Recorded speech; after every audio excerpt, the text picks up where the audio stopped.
जी आज रमाशंकर यादव के घर पर आप आए हैं, मृतक रमाशंकर यादव के घर पर। परिवार का आरोप है कि जितने भी अभियुक्त थे सबकी गिरफ्तारी नहीं हो पाई है। ऐसे में आप क्या मांग करेंगे? हालांकि अभी बातचीत शायद आपसे हुई थी थानाध्यक्ष से।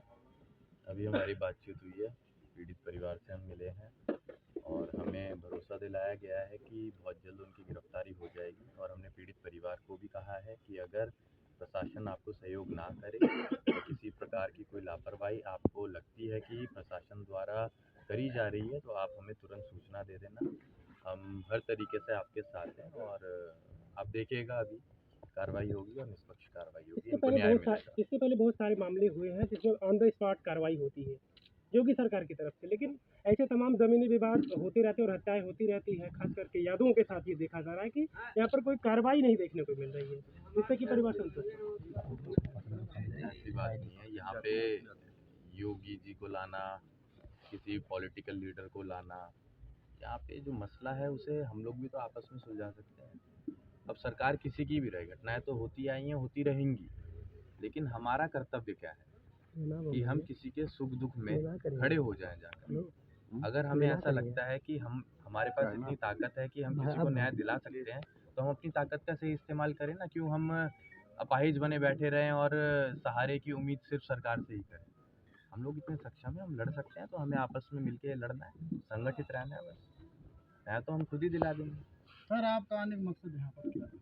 हम श्रद्धांजलि देने आए हैं और समाज में ये दुर्घटना हुई है तो एक सामाजिक जिम्मेदारी के तहत हम लोग यहाँ पीड़ित परिवार से मिलने आए, उनका ढाढ़स बांधने आए हैं और इस दुख की घड़ी में उनके आंसू पोंछने आए हैं। गगन जी, आप हर जगह आते हैं, कई बात कहते हैं हम आपके साथ हैं।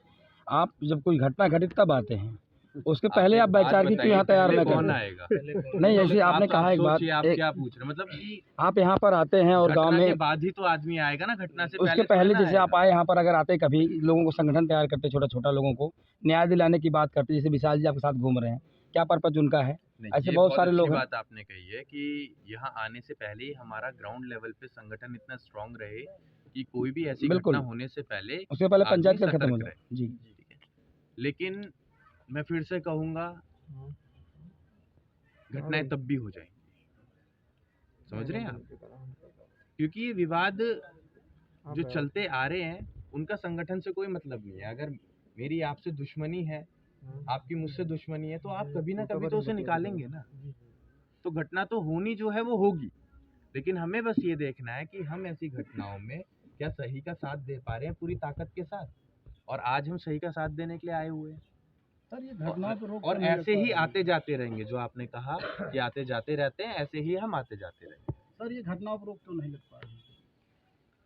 देखिए, घटनाओं पे रोक तो तब भी नहीं लगी थी जब देवों का युग हुआ करता था।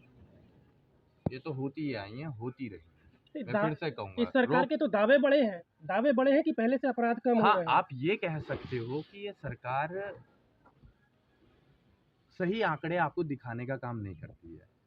मतलब अगर कोई घटना हुई है, मेजर ऐसे घटनाएं हैं जहां पर एफआईआर तक नहीं होती है। ना होने का मतलब ये है कि वो डाटा रिपोर्ट में ना चढ़े। हर आदमी, हर नेता ये चाहता है, जो प्रदेश चला रहा है वो चाहेगा कि मेरे प्रदेश के आंकड़े पॉजिटिव आए, नेगेटिव ना हो। तो उन्हीं आंकड़ों को दबाने के लिए वो लोग एफआईआर तक नहीं लिखते हैं, जो कि बड़ी ही दुर्भाग्य की बात है। सर, एक अंतिम सवाल आपसे, बहुत अहम सवाल है। परिवार का आरोप, जो मेन मुलजिम था जिसके नाम तहरीर नामजद की गई, वो पुलिस गिरफ्तार नहीं की, वो कोर्ट में हाजिर हो गया था। इस पर आप पुलिस लापरवाही मान रही है? 10 दिन तो घटना को हुए हैं, हाजिर अभी हाल फिलहाल 12 तारीख को हुआ है, ठीक है। और हमने भी सूचना अभी 4-5 दिन पहले ही दी थी यहाँ आने की। तो आप देखिए कि वो कहीं ना कहीं उसके अंदर भी डर था, जिस वजह से उन्होंने सरेंडर किया। अब आगे आप देखिएगा गिरफ्तारी का और परिवार को न्याय दिलाने का, संतुष्ट करने का। आप धीरे धीरे देखेंगे कि इनको हर प्रकार से प्रशासन संतुष्ट भी करेगा और इनका ख्याल भी रखेगा। और मैं उनसे पहले आप लोगों को कहना चाहूँगा, आप गांव के लोग हैं, जिम्मेदारी आप लोगों की प्राथमिकता होनी चाहिए कि आपके गांव में ऐसी घटना घटी है तो आप सुख दुख में एक दूसरे का साथी बने। आप आज किसी के यहाँ खड़े होंगे तो कल को कोई आपके यहाँ खड़े होगा, और आप अगर किसी के यहाँ पे खड़े होंगे तो हमें भी अच्छा लगेगा, कल को हम भी आपके लिए खड़े रहेंगे। तो ये तो आप सभी लोगों की जिम्मेदारी है। इसके लिए हमें ये इंतजार नहीं करना है कि कौन फलाना नेता आएगा, तब जाके हम उसके साथ खड़े हो जाएंगे, उसे सुनने जाएंगे। ऐसी घड़ी में तो आप लोगों को एक दूसरे का सहारा बनना पड़ेगा। एक सवाल और है। आपने कहा कि हम आते रहेंगे और जहाँ भी आप जाते हैं कहते हैं कि हम आते रहेंगे, लेकिन अभी हाल ही में घटना हुई थी जौनपुर में, अनुराग यादव को सर से धड़ अलग कर दिया जाता है।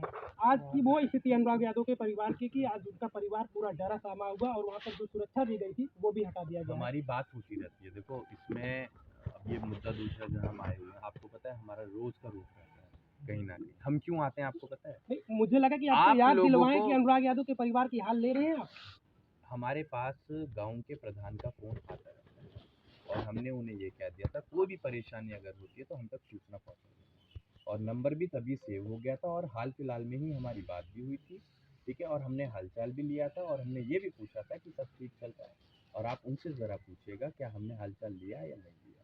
हम अपना कर्तव्य अच्छे तरीके से निभा रहे हैं। हम कहीं पर भी फॉर्मेलिटी करने नहीं आते हैं कि हम आज आ गए और कल को यहाँ से जाने के बाद हम भूल जाएं।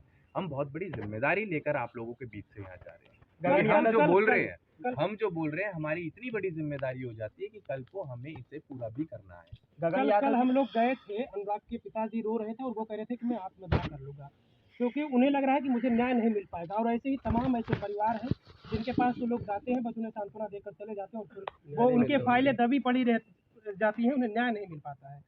देखिए न्याय का ऐसा